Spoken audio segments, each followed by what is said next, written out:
This is an in-depth analysis of terrorism data spanning from 1970 to 2017. Over these nearly 5 decades, we have witnessed significant changes in the patterns, methods, and the geopolitical impacts of terrorism across the globe.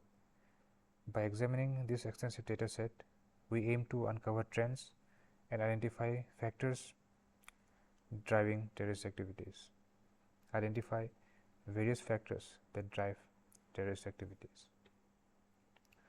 So this analysis will cover various dimensions, including the frequency and distribution of terrorist attacks and the evolution of tactics and targets used by the attackers, and so on.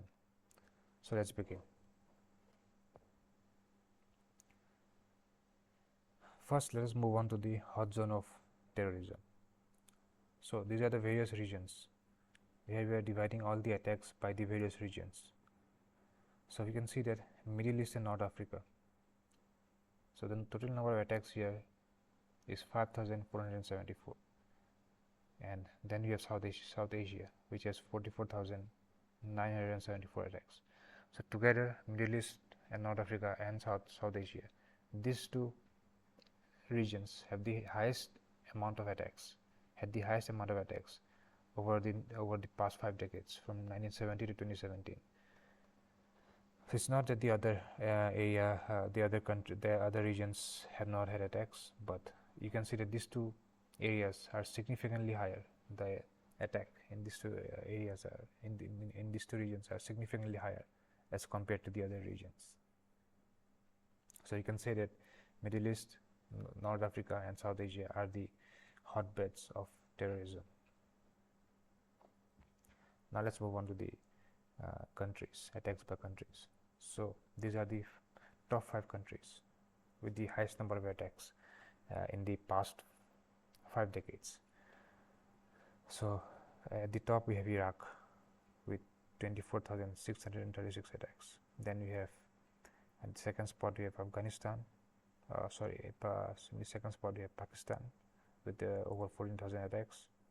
Then we have Afghanistan, almost 13,000 attacks, 12,731 attacks. In the fourth, we have India with almost 12,000 attacks over the past 5 decades. And finally, we have, topping off the top 5 list, we have Colombia, which has over 8,000 attacks, which has had over 8,000 attacks in the past 5 decades. Now let's move on to the data on attacks by city. So here we have the top 5 cities with the most attacks. So at first we have the city of Baghdad. So previously, in the previous slide, we have mentioned that Iraq was the country with the highest number of attacks. So Baghdad, which is a city from Iraq, has the highest number of attacks of all the cities in the last 5 decades. So you can see that 4.19% of all the attacks happen in the city of Baghdad. So here I'd like to tell that these numbers are not absolute values, but rather they are percentages. So here 4.19 indicates that 4.19% of all the attacks.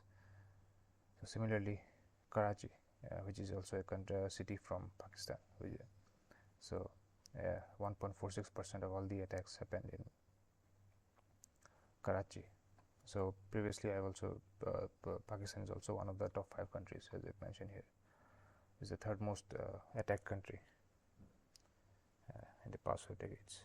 So yes, and third we have Lima, which is a city from Peru. So it's the third most attacked city, followed by Mosul, another city from Iraq, and then finally we have Belfast, where 1.2% of all the attacks happen, which is a city from the Northern Ireland, from the continent of Europe. So these are the top 5 cities. Now, which were the terrorist groups with the most number of attacks? So at the top of the list we have Taliban, which is a country which is a terrorist group that originated from the country of Afghanistan. It has made the highest number of attacks in the past 5 decades, with the number with around 7,478 attacks. In the second place we have ISIL, the Islamic State in Iraq and the Levant, which is a terrorist group that operated in the regions of Iraq and Syria. In the third place, we have Shining Path, which made 4,555 attacks. This is also a terrorist group from the country of Peru, which is Peru is situated in the continent of South America, so it's from South America. Then we have FMLN from El Salvador in the fourth place. In the fifth place, we have Al Shabaab. In the sixth place, we have New People's Republic. I tried to find out the country of this group, but I wasn't able to find out. At the seventh place, we have the Irish Republican Army from the country of Irish Republic. So actually, there's no country named Irish Republic, but the objective of this group was to create a unified republic. So they were a very anti-imperialist group. Their objective was to create a unified Ireland comprising of both Republic of Ireland and the Northern Ireland, and to separate itself from the rule, we can say, of the United Kingdom. So it's a defunct terrorist group. It is no longer active. I believe it went defunct on around 2005 or 2006. So that's what it is. So at the seventh place, we have Revolutionary Armed Forces of Colombia from the country of Colombia, and finally we have Boko Haram. I believe it's from the continent of Africa, probably Nigeria. I'm not sure, but it's from Nigeria. I think so. So these are the top 9 terrorist groups with the highest number of attacks from 1970 to 2070. Now, what were these terrorist groups attacking? What were the targets? Now, again, these numbers are not absolute values, but they are the percentages. So here you can see that 24%, around 24% of all the attacks were made on private citizens and property, followed by 15% of all the attacks were the targets were the military, 13% were police, and 12% were government, and 11% of all the attacks were made on businesses. So these are the top 5 targets of the terrorists. Let's come to the attack types. So what are the different ways in which the terrorists made those attacks? So you can see that 48.57% of all the attacks were bombings and explosions. 23.5%, nearly 23.5% of the attacks were armed assaults.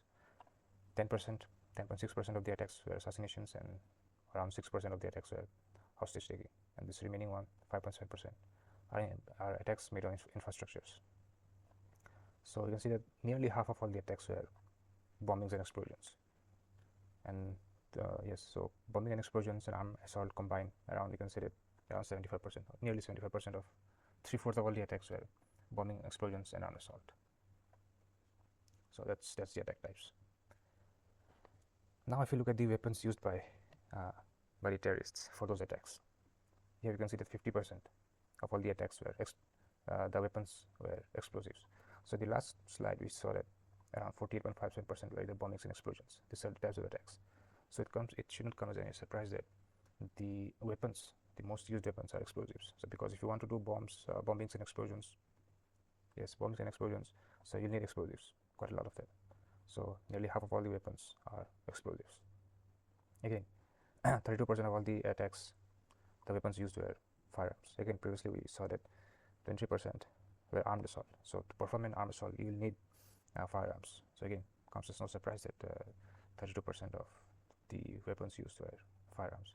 So together you can see that explosives and firearms together, they make up 83% of all the attacks.